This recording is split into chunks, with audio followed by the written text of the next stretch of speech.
Jacob, today's show has everything. It's got drama, it's got war, military exploits, wild inventions, corporate intrigue. It has both monopoly and trust busting. Yes. Both sides. And it has a polar expedition trapped in ice. And it is all, this entire story, packed into this little guy right here. A can. A tin can. The tin can is so ubiquitous, so simple, you never think about it. And yet, I have thought a lot about it. It is the complete and total perfection of a technology. It is cheap. It is small. You can recycle it. It does its job. Food, whatever's in this one, I took the label off, lasts for years. But beyond that, Jacob, railroads are interesting, sure. Chips and computers, yeah, somewhat transformative. But the can is time travel. Endless summer packed in tin. I'm Robert Smith. I'm Jacob Goldstein, and this is Business History, a show about the history of business. Today on the show, not one, not two, but three stories about cans. The can spans 200 years, and I brought along the perfect can for each act. Act one, our first can, Napoleon brand baby corn. It represents the birth of canning technology in France. Our second can, Heinz baked beans, development of the tin in the UK. And this, the humble can of beer, represents American corporate takeover of the entire industry. The can isn't just a container, Jacob. It is a weapon in a global economic war that spans centuries and continents.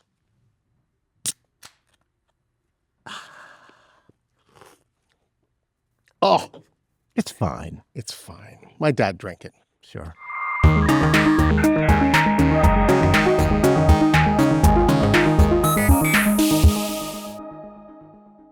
Let's metaphorically open can number one, Napoleon baby corn and the military culinary complex. So back in the 1790s, Napoleon Bonaparte had a problem. Invading Russia? Not yet. Not yet. It's before that. His Right. problem was a way for him to build up the strength to invade Russia. His problem was putrid, disgusting food for his troops, rotting food. So this is after the French Revolution, royals beheaded, no more kings. France is being run by something called the Directory. Okay. I would think it would be the directorate, but apparently it's not. The Directory, le Directoire. Okay. Right? And Napoleon's not yet in charge, but, he's pretty close. He's running the military. He's waging these military campaigns for France in places like Italy and Egypt. And, especially if you're going to Egypt, right? Like, food is a huge problem. In order to feed your troops, you have to go to these really extreme measures. Now, people have done this for hundreds of years, right? Thousands of years. You could dry meat. You could smoke meat. You could salt meat. It's tough. It doesn't taste very good, but it lasts for a while. For vegetables, you could pickle them in vinegar. This was a common thing. Again, doesn't taste great, right? Once in a while. But if you think 6 months on beef jerky and pickles, I think it's bad. You're not going to be in fighting shape. Bad for the digestion. And that's what Napoleon realized, was that this wasn't just a logistical problem. This was a morale problem. And especially if they're French, they're very demanding about this thing, right? Oh, they had this thing called hardtack. Hardtack is a cracker, thick flour and water cracker that's been baked 4 times. There's no moisture whatsoever in it. It breaks your teeth. They call it a molar breaker. So Napoleon says, okay, we need to have some sort of food so I can go on these long campaigns, the Russian winter and all. And in 1795, the French government, urged on by Napoleon, decides to do something. The government offers a prize, 12,000 francs, small fortune at the time, for anyone who could come up with a way to preserve large quantities of food. I love prizes as incentives for technological breakthroughs, right? Like, it's an interesting kind of big economic idea, right? How do you, if you're a government and you want some technological breakthrough to emerge in the world, how do you incentivize that? Napoleon is not inventing this idea, right? Decades earlier, the British had famously done something similar for a transportation problem of their own. they needed a way for ships to figure out longitude, right? You could figure out latitude by the stars, but longitude was hard. And the British, I guess early in the 1700s, issued a prize for that. And it worked. Somebody invented a clock that works on a ship, and that is enough to tell you longitude. And this still goes on, interestingly. This is not some antiquated thing. The one that came to my mind was the DARPA Grand Challenge in the U.S., funded by the U.S. military, basically, the U.S. government, in the early 21st century, which was for self-driving cars. And it really gave birth to the modern self-driving car industry that is sort of flourishing today. Yeah. So this is what Napoleon does with cans, which are sort of the autonomous vehicles of their day, really, sort of, right? And the prize was run through something called the Society for the Encouragement of National Industry. Does exactly what it says, right? And the nation's scientists start working on it. But to your point, you could not have predicted who won this prize because it did not go to a scientist or a biologist or someone who worked with the government. It comes from this unlikely hero. His name is Nicholas Francois Appert. Not a biologist, not a chemist. He's a chef. Parfait. Technically a candy maker. Right? He candies fruits and jams. He's sort of famous in Paris. By all accounts, a very jovial guy, right? He's a candy maker. He's the candy man. He's bald. He has these mischievous devil eyebrows. No training, but he spent his life in hospitality. He bottled wine for the revolutionaries during the fighting. So in 1795, Appert hears about this prize. And in the back of his shop at night, he starts experimenting. Now, at this point, there is no scientific theory for why things spoil. You know, maybe the humors are bad or demons get into the butter. They know bacteria exist, but they don't know germs cause disease. They don't know what's going on. Yeah, Louis Pasteur hadn't even been born yet, right? He's going to come in 50, 60 years later. So in his candy shop, Appert's basically doing trial and error to preserve food. He starts with different containers. He starts with champagne bottles, which apparently is the most popular thing in France. They're just lying around. But he's and I guess he's thinking like wine gets preserved. Champagne is preserved when it's in the bottle. Something's happening there. Yeah. And honestly, maybe it was the bottle. Like they just didn't know, right? So he starts trying preserving food in champagne. Maybe it sort of works sometimes, right? Then he has specialty made jars because, you know, getting the chicken leg into the champagne bottle. I know we've all tried it. It does not work well. So he starts filling them with different foods. He starts different ways of sealing them, wax, cork, cooking them at different temperatures. Hundreds of bottles he's doing this. He's checking them weeks later, months later. Neighbors report that sometimes they would go into the back of his shop and there would be like meat slurry on the ceiling because his bottles had exploded, right? Nothing is really consistently working. And then he has an insight, right? He'd made champagne, he made wine, and he knows that wine works better, just tastes better, if you get all of the air out of it. Doesn't know why, but he's like, well, I'm going to try this with meat. I'm going to essentially take my jar, fill it up to the very top with meat, seal it with no air, and then slowly start boiling it. Really get it up to temperature because you can't have it rapidly boiling or it will explode. He experiments like this for 10 years. 10 years? 10 years. Which if you think about it, right, you don't know if it's worked until you've waited a month, 2 months, 3 months. It's hard to iterate. You can't get that many iterations in a year. Yeah. Yeah. And so he figures out that like, essentially, if you don't boil it enough, it's going to kill you. But if you boil it too long, the food will be destroyed, you know? So he's thinking about hospitality and how someone will want to eat it. It's not just a technical thing. It's how do I make it appetizing? And it seems to be working at this point, 10 years later, but he has to test it. The most extreme test you can have for a can of food. In 1806, he goes to the French Navy with an experiment. He packs 18 different foods, including green beans, peas, plums, meats, seals them, boils them, hands them to a French captain, and says, do your worst. They set sail for 4 months. The summer heat, the roll of the waves, right? Gnarly sailors, I don't know. 4 months later, they have a shipboard ceremony. They bring out the jars. One of them is a jar of preserved partridges in gravy, very popular in France at the time. They open it up, doesn't explode, sniff it. It's all right, no mold. smells like stew, and they taste it, and voila, incroyable. Fresh as a Montmartre cafe. Sort of, probably. Partridges, right? This is it, right? No more rancid salt pork for the troops. Like, he has solved the problem. In 1809, the Society of Encouragement gathers. They eat his summer peas in the middle of winter, and they declare Appert the winner. Napoleon personally approves the prize payment. But there is a catch. Appert had a dream of becoming very rich on his discovery. He's not a scientist. He's a businessman. He runs a shop, right? He had already started to sell glass-preserved foods at Maison de Appert, his shop, right? He wanted to patent his discovery, make a fortune. But the French government said, wait just a minute. We know you won. But at this point, this is critical technology for the nation. In order to get the prize, you have to publish your findings, show everyone your secrets, but you can't own the intellectual property. That's what the money is for. Yeah. That's what the prize is for. They're buying it from him. They do give him a choice, and Appert says, fine, I will take the money. And he wrote a book, which you can read to this day. I read the whole thing.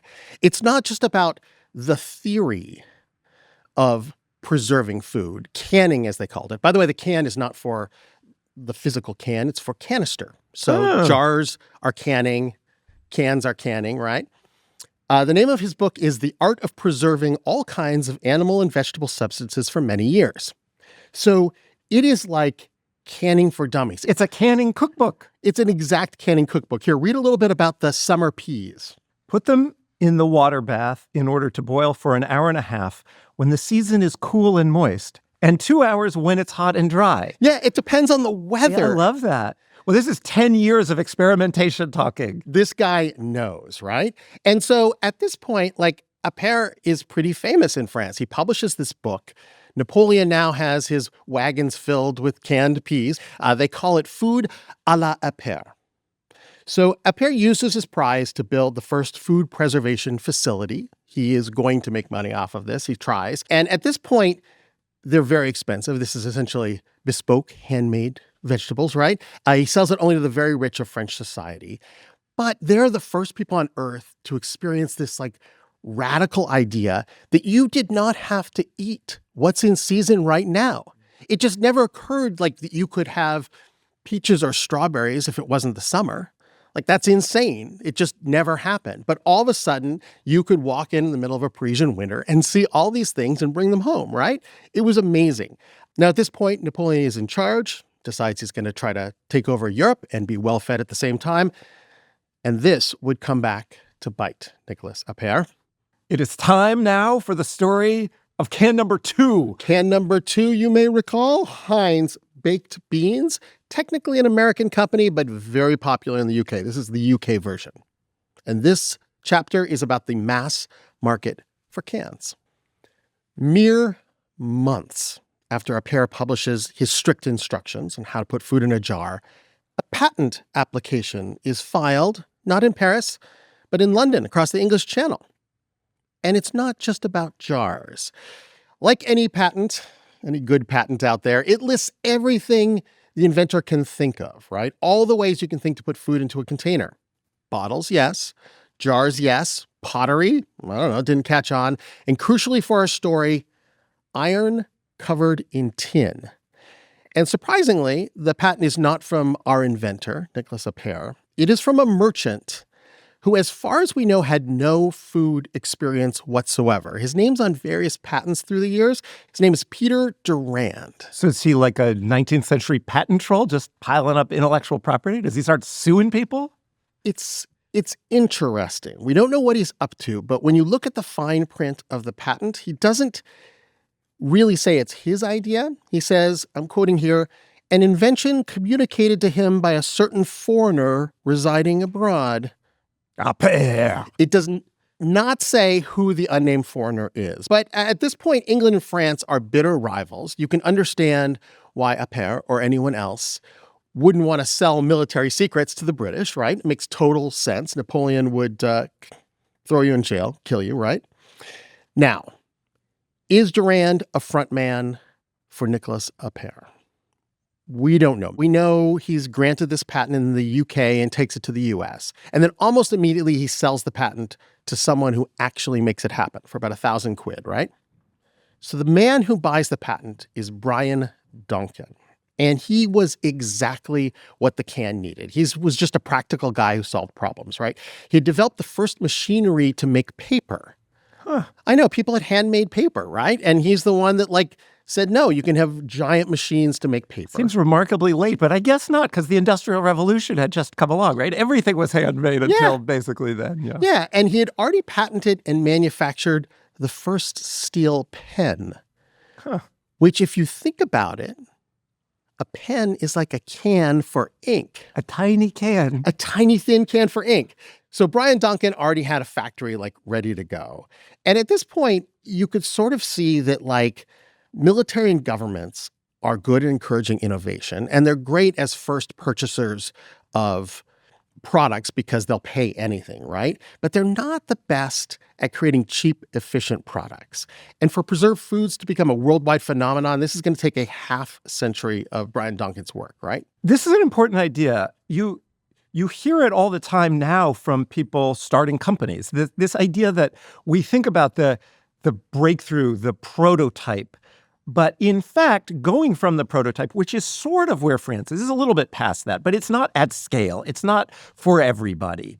It's this military technology that rich people are also using. Going from that to the cheap, ubiquitous thing is in many ways harder and more important than the initial breakthrough. Yeah, and in fact, we think about patents, right, as this protection for the inventor. But it's more than that. Patents are a way for someone to have a protection while they do what you're talking about, while they perfect the technology and make it actually happen. Well, and the other thing about patents is they force you to share how to do it, which is part of the idea. You could keep it a trade secret if you want. If you figure something out, you could just not tell anybody and own it for as long as nobody else figures it out. Yeah, Coca-Cola didn't patent the precise instructions for Coca-Cola. So the patent is a trade-off. You get to own the intellectual property for a fixed amount of time, and then everybody knows. Now Brian Duncan has to actually make this happen at scale. They decide they're going to go for cans, no more exploding bottles, right? It doesn't make any sense, right, to try and transport food long distances in glass. And also, just as France had a lot of champagne bottling technology, Britain at this point is the leader in metal technology. So Brian Duncan and his partners, Gamble and Hall, I believe, it was Duncan, Gamble and Hall, or Duncan, Hall and Gamble, something like that. They take this suspicious patent and they get to work. And they immediately see that metal is the way to go for the future of canning technology, because glass is kind of stupid, right? You're trying to transport food in glass and you have to treat it like a little baby. And they'd already been developing cooking utensils which were made of iron but covered in tin. So you have the iron, it makes it strong, it's cheap, right? But you have this non-reactive tin coating so that everything doesn't taste like iron. Yeah. And so in 1812, Duncan sets up the first can factory. And to your point about innovations, right? The first cans do not look like the cans we have today. They're not thin at all. What do they look like? They are 4 to 20 pounds a piece. They have thick soldered seams of lead. They're about the size of a paint can. And Duncan can make 6 of them per hour. Technology. I mean, it's not going to feed the world yet. It's going to get better, right? But Duncan is already thinking like a marketer. So as soon as he's got this giant kettlebell filled with meat, he sends it off to the Duke of Wellington and the royal family. You got to try this, right? I'm sure that they don't open them themselves. They have people for this, but they bring it to the table and they love it. They love it. The royal family's like, this is perfection, tasty, right? So he's got that stamp of approval. Gets government contracts for the British Army, British Navy. They'll pay anything for this, right? Because they're now fighting Napoleon, So setting aside the military strategy, you could picture the Battle of Waterloo, however you picture the Battle of Waterloo. I picture it as the French eating partridges in gravy stored in bottles, and on the British side, roast beef and carrot soup. So Duncan's already thinking bigger than Nicolas Appert, who's still over in France. And he realizes that, you can sell it to the military, but really that's an ad.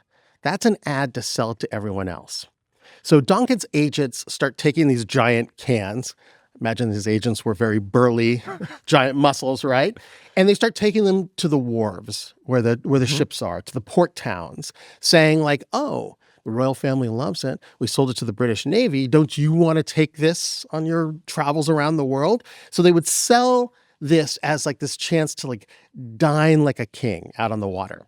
At the time, there was a problem of scurvy. And I'm sure you've heard about this, right? Yes. Scurvy, we know now, is a shortage of vitamin C. And if you go on long voyages and you're not eating fruits and vegetables, you have a shortage of vitamin C and your gums start to bleed and you start to bruise and have these hemorrhages. Like, it's a terrible situation. And up to this time, it was a huge problem for navies around the world because they'd be gone on voyages for months and months and months at a time.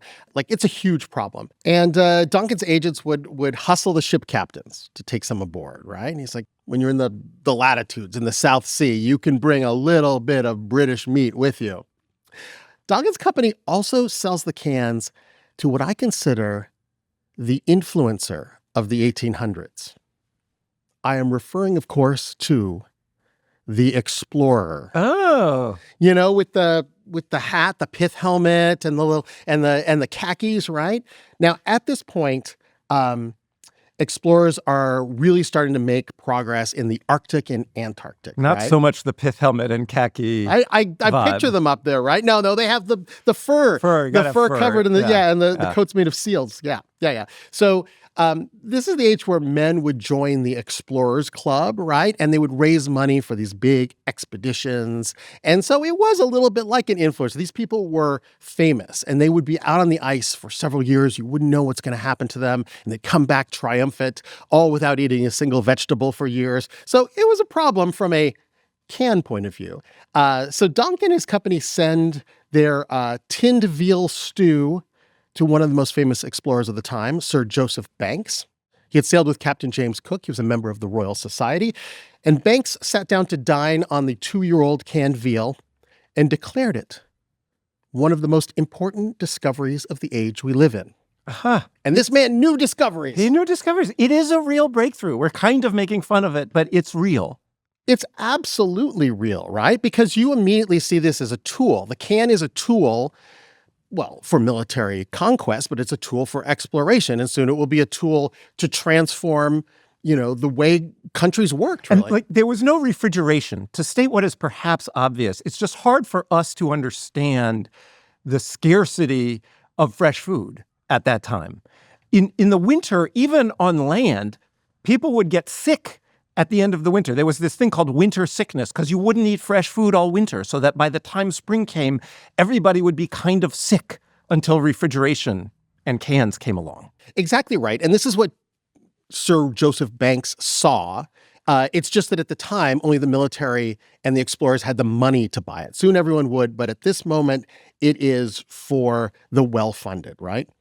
There is this one dramatic moment that seals the legend of the tin.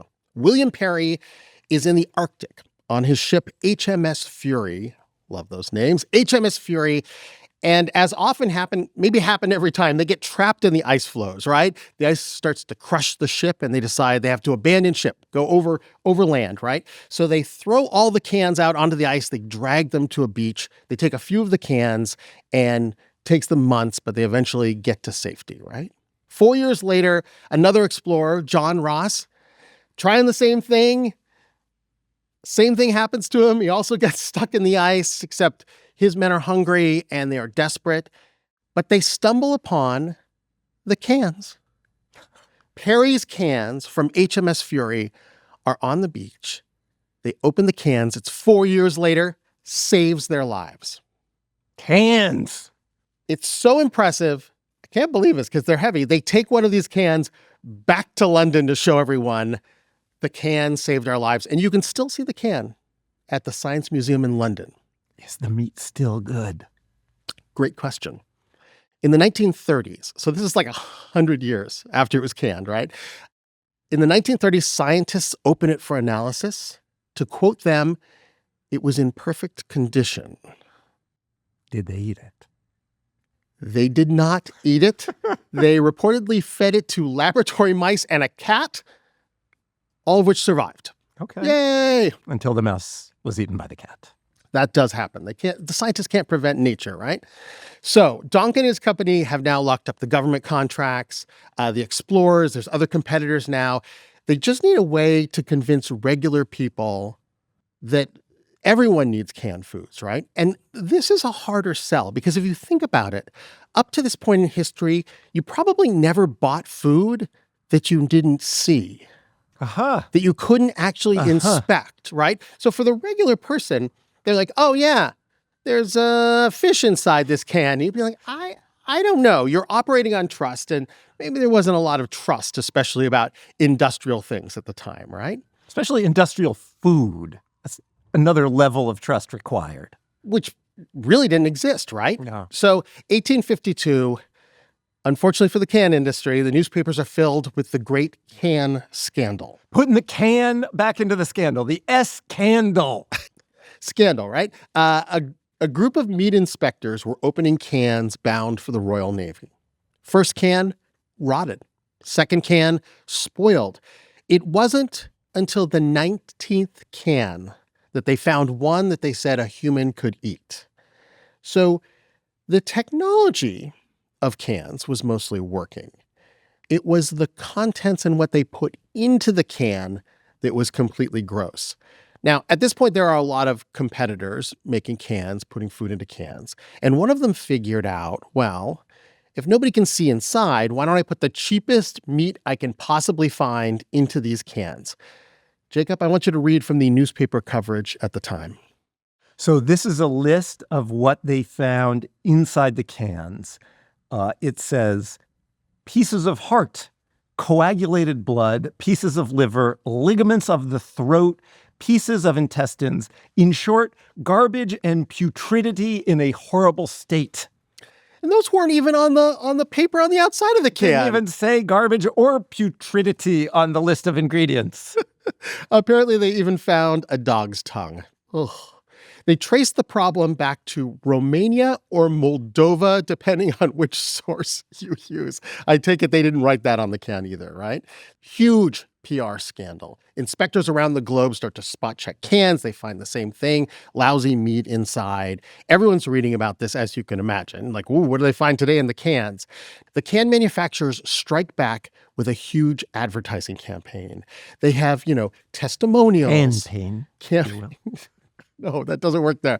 They have testimonials, awards awarded for, the fine meat service, right? Seals of approval. They start to pitch the nutritional claims. They do can demos at fairs and expos.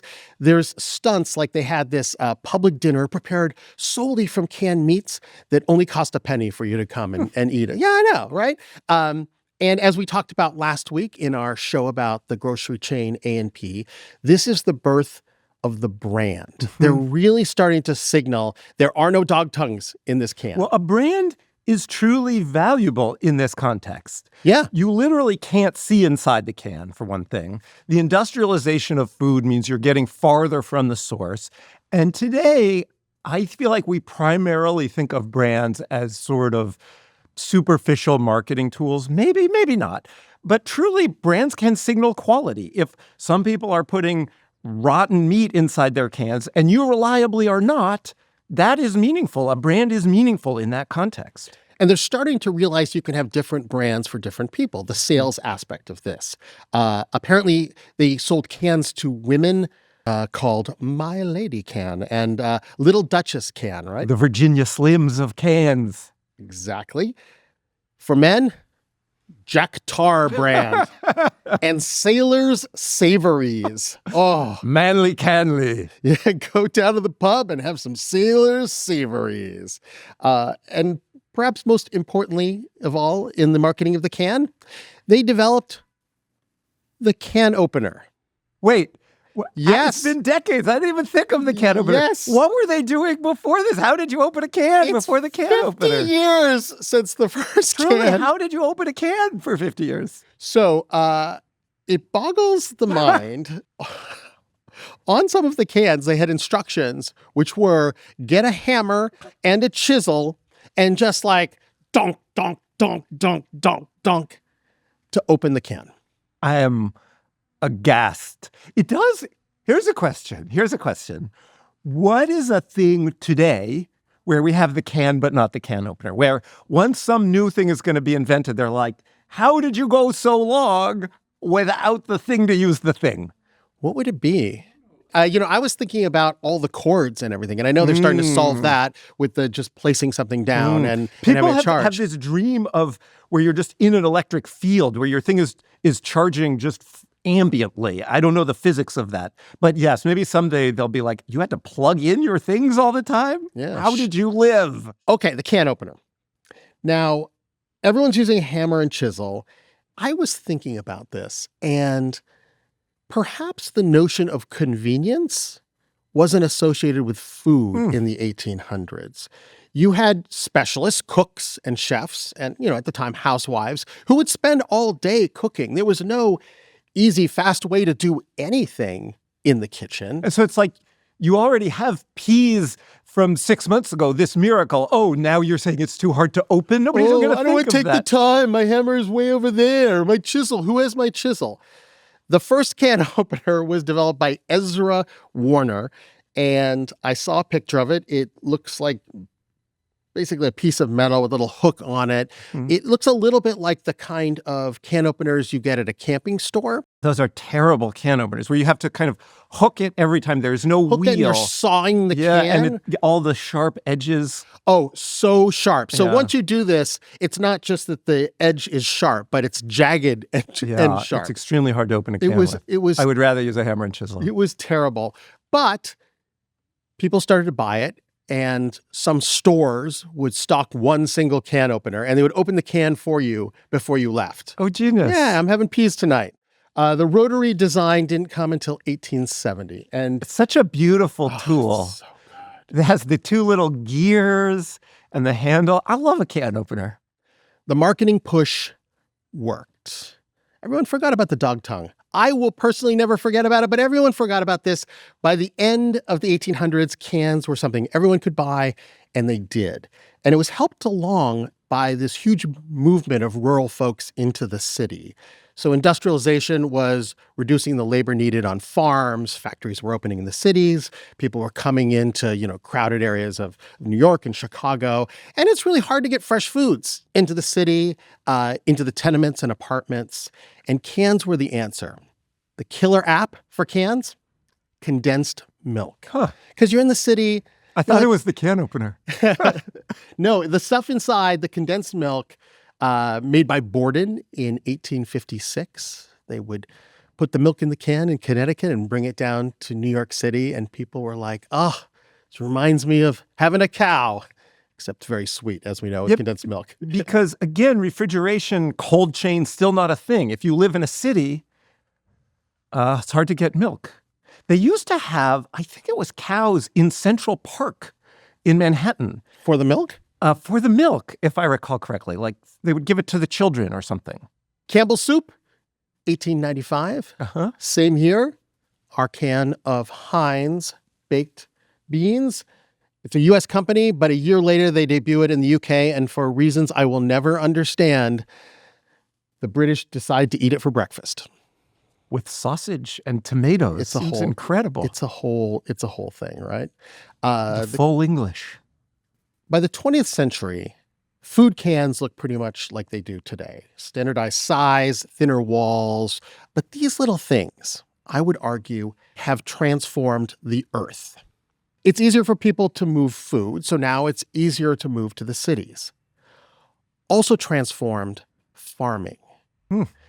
Think about this for a moment. If you're growing tomatoes in the 1800s in New Jersey, with cans, there is no limit to the amount of tomatoes that you can grow because you could put them in a can. You could sell them years later. And just 1,000 miles away. Also, as we saw in the last episode, cans now make it easier for grocery stores to open. All the logistics chains, and all of these things mean cheaper food. You mentioned our story about A&P, how expensive food was for people. Now you can eat out of cans. Now, and you have an economy of scale at some margin emerging for food.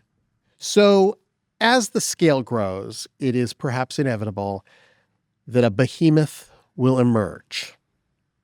On March 20th, 1901, it's kind of amazing. This happened on one day.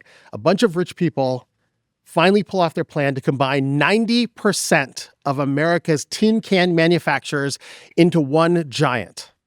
Do they call it Canco? They do not. They call it the American Can Company. I love those turn of the 20th century names. You just say what the company does. U.S. Steel, American Can Company. I mean, American was right there. It was 100 years later, 100% they would have called it American. Who can? You can. American. Thank you for calling it the American Can Company. 123 factories from Brooklyn to Seattle. And even in the emerging age of monopolies, this one was huge. People called it the Tin Can Trust. Yes, this was the trust era. And weirdly, even though antitrust laws had been passed a few decades before this was this era when they were essentially not enforced. Was this a J.P. Morgan move? This sounds extremely J.P. Morgan. J.P. Morgan wannabes, but it was a dream team of capitalists. You had William the Judge Moore, he was an actual judge at some point, who created trusts like the National Biscuit Company, Nabisco, and Diamond Match. Still exists? Yeah. There's some Match King story that somebody told me to do. Put it on the list. On the list. You had Daniel the Czar Reed. I don't know why it was called that. He was the Steel Baron. William Leeds, who was the Tin Plate King. William Tin Plate Leeds? Tinny. And someone who actually knew how to make food in a can. Helpful. Edwin Norton. And Edwin became the president of the trust. And it was clever how they did it. They went to all these different can manufacturers and said, we want to do a deal. We want it to close on this one date. Manufacturers? Can't stop, won't stop. Keep going. The team already controlled much of the tin supply. So it was, a carrot stick situation with the manufacturers. They said, it would be a shame if you suddenly had to pay more for your tin supply.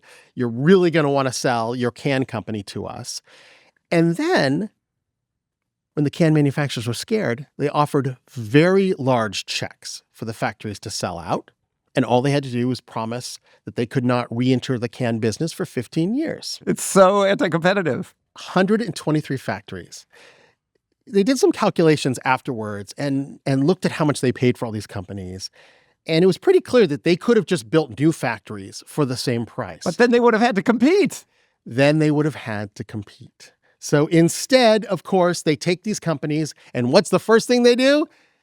They shut a bunch of them down. 70% of the factories were just like, you're out of business. Close them down, fire everybody. And then jack up prices. What do you do? You suppress supply and you raise prices. Textbook. We've talked about monopolies. Are they really a monopoly? This was a monopoly. They're leaning into it. They're the guy with the top hat on the board game. One of the things we're learning in the show is that really pulling off a true monopoly is very difficult. Yes, they bought almost all the factories, shut them down, raised prices. But at that point, now it is much more profitable to get into the can business. It's not like they have intellectual property. It's not like they can prevent other people from making tin cans. Tin cans are basically a commodity. And there is this truism in commodities, which is the cure for high prices is high prices. If suddenly people are paying absurdly high prices for tin cans, other people are going to build their own tin can factories and start competing to sell tin cans. And they did. It was a little bit of a tin rush, people getting into the business. And one of the dream team members was about to defect. Edwin Norton, the guy who actually knew something, was unhappy. I imagine it was because he actually knew how to can food, and the rest of them are just guys in top hats smoking cigars and telling him what to do. He had signed a contract that said he could never compete with the American Can Company, obviously, but he spotted a loophole. Contract said nothing about family members. Edward Norton organized with his son, wait for it, the Continental Can Company. Shiny new factory in Syracuse. And in fact, the technology was better than the old American can factories that they had. Could have gone with Continental. Keep going. By 1905, it was American Can versus Continental Can, the Trust versus the Rebel. The American Can boys were furious. And for the next half century, this would be one of those epic industrial rivalries. It was so fierce that Fortune magazine said their relationship was tart. Tart. In Fortune magazine, that's like fisticuffs. Presumably that's good for consumers. I mean, two doesn't seem like enough to me.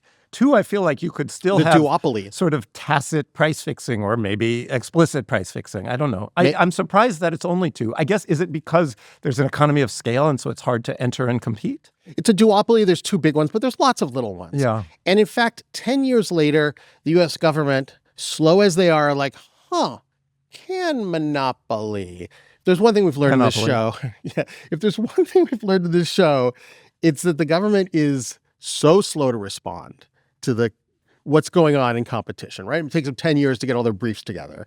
So this goes before a judge, and it's against American Can. It has nothing to do with Continental Can. Clearly, American Can acted like the mafia. They intentionally tried to dominate the industry, screw the little guy. But the judge determines they didn't really pull it off. He said that the current state of competition with the new entrants and the Continental Can, he said it was like basically fine. He decides not to take a hammer and chisel to the company. Well done.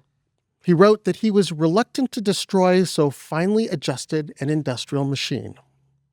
I'm fine. You think they bribed him? I don't know. There was a dude named the Judge who started the company. I'm just saying. Well, it is good for beer drinkers everywhere that the judge did not break up American Can because they were about to make the last big breakthrough of our can saga, beer. It is the holy grail of canning. At this point, it's served in bottles. No one's figured out how to make it work in cans. And they want to figure it out because beer people think that beer is better if it isn't exposed to light, I guess, and cans block the light. It keeps out oxygen better. Presumably, the fact that it's harder to break a can matters. Country's getting bigger, you're transporting beer more. Yeah, but the problem is beer, because of the way it is, tends to react with the metal, which makes the beer taste metallic, which people hate, and it weakens the can. And since beer is carbonated and under pressure, it would blow the cans apart, the weakened cans apart. It was sort of a yeast-fueled explosive device. Apparently, the pressure in a beer can is twice that of a car tire. Who knew? Who knew?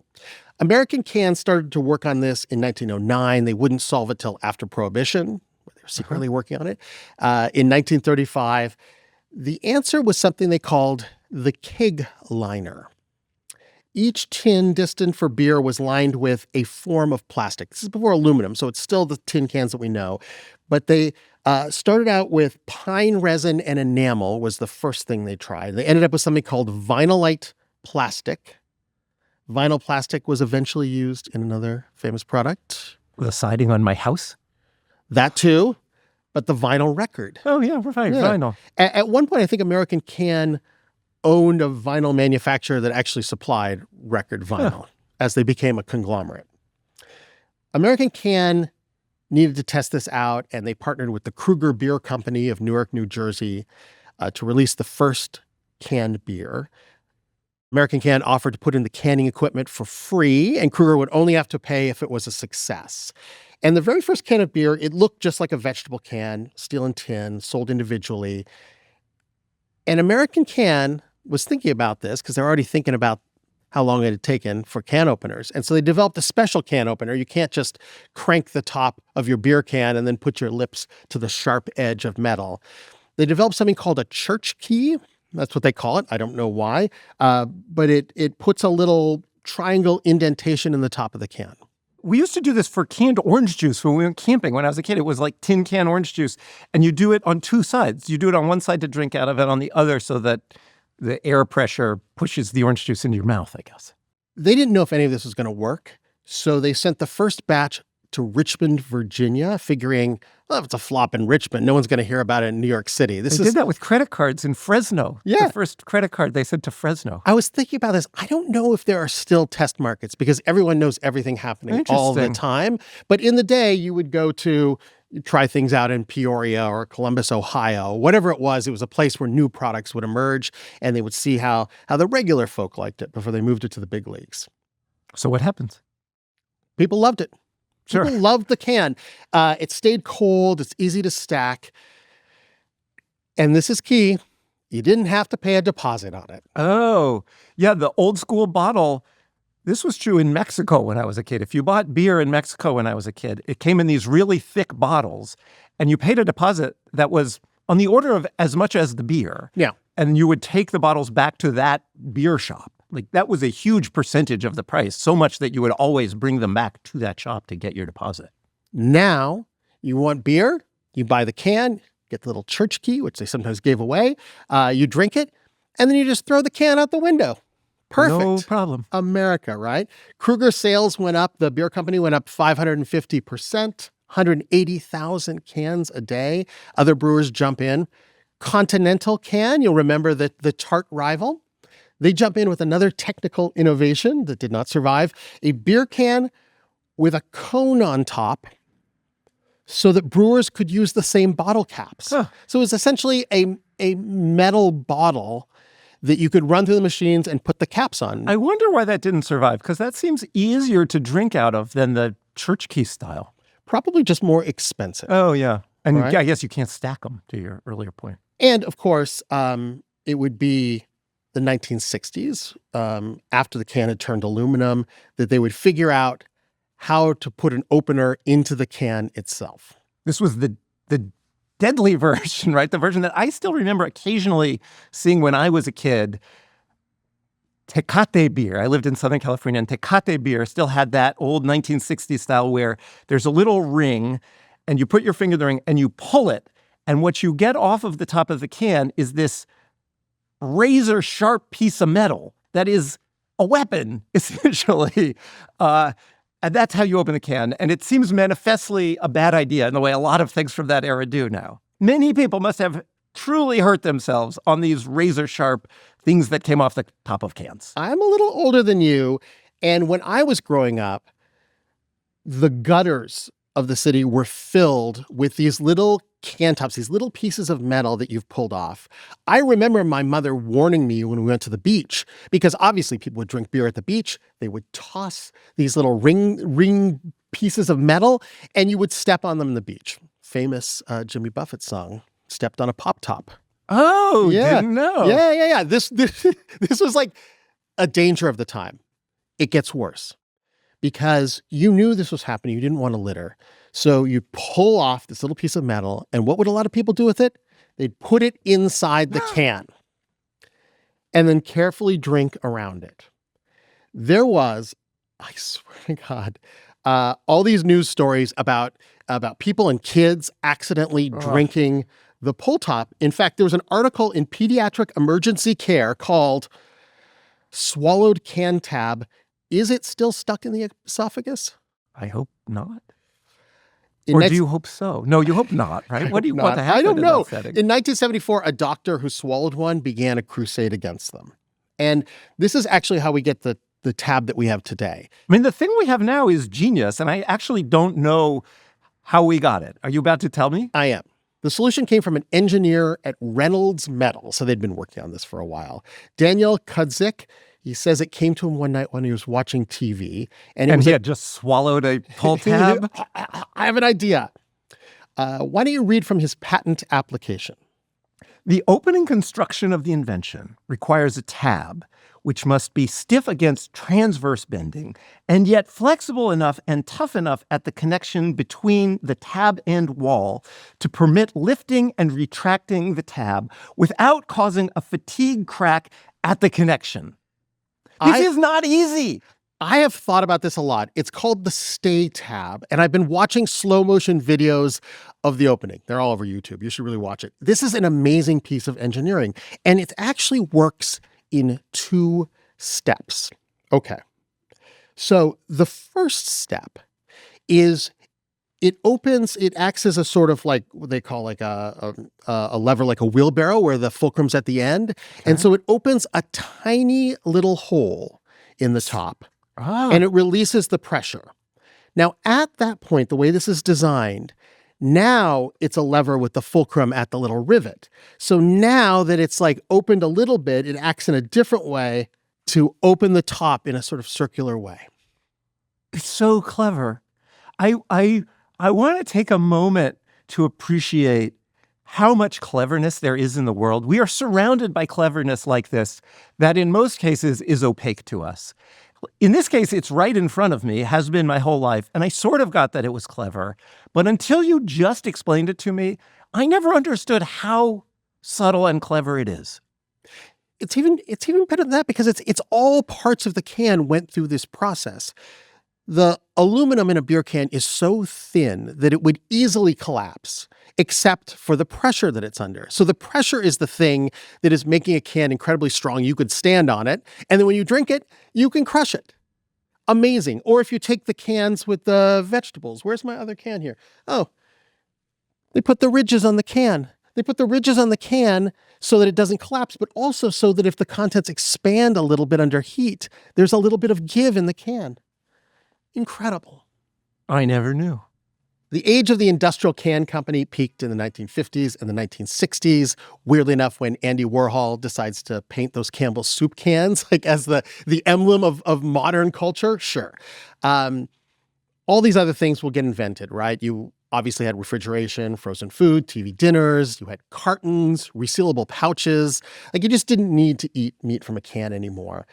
And, you know, it's interesting, the can as this business history arc, because, you know, it starts out as such an amazing insight, right? An amazing invention that wins a prize. It's incredibly profitable at first. It brings in competitors. It gets cheaper and cheaper. And then it just becomes a commodity. No one ever thinks about it a can. Like, sure, like 500 billion cans are produced every year. 500 billion, right? Mostly beverage cans, but also the vegetable cans, right? 500 billion. 500 billion. Yes. Mostly beverage cans. More than 1 billion a day. Incredible. Yeah. Incredible. Tiny little margins on each one. Somebody's making some money, but this is not the business that, you know, you want to be in or have your kids be in. It's just a normal commodity business that's out there. And the consumer just never thinks about it. You look at the label, what you want to eat, you open it up, pour the stuff out, throw the can away. The can is invisible. The can is invisible. The great can companies, the American Can, Continental Can, they don't exist anymore, or not in their former glory. In 1987, what was left of Continental Can became part of the United States Can Company, a subsidiary of Inter-American Packaging. Okay. American Can had an even sadder end. In the 1980s, Norman Pell's, hedge fund guy, he starts rolling up packaging companies. He buys American Can's factory operations and National Can, another competitor. And that leaves American Can with no cans. American Can still exists as a sort of conglomerate. They have these other businesses they went into and the vinyl and all of this, but they don't have any cans. They have no can factories. They renamed themselves. Americant. Oh, that's good. That's great. No, Primerica. So disappointing. Primerica is the perfect late 20th century company. What do they even do? What is Primerica? Financial services. Yes, USA. They bought Smith Barney. They became a part of Citigroup. It is perfect, from the candy stores of France to being part of a giant financial company. I still have this dream that, like, in the vault of the Citigroup building here in Manhattan, maybe in the basement, there's a vault, and some banker goes down there looking for old mortgage documents or something, and he's sorting through the piles of documents. You know, there's stacks of money in the corner. And there, underneath the documents, is a single rusted can. It's veal and gravy, and it still tastes great. Please email us or leave a comment below. You can tell us what you want to hear on the show. You can also tell us, what is the oldest can of food you have in your house? Let me ask you, Robert Smith, what's the oldest can of food you have in your house? I've been thinking about this. The oldest can is from about 15 years ago. It is a canned ham. And there's no way I'm ever going to eat it unless things get really bad, because, like, old ham is better than no ham at all. I also have something 15 years old. It's from when my first daughter was born, and she's 15. It's a can of freeze-dried milk, which I'm not sure if it's still good. Was it the financial crisis that panicked us? So write us with your oldest can. Send us a picture if you like. We are businesshistory@pushkin.fm. Or leave your answer in the comments if you're watching on YouTube.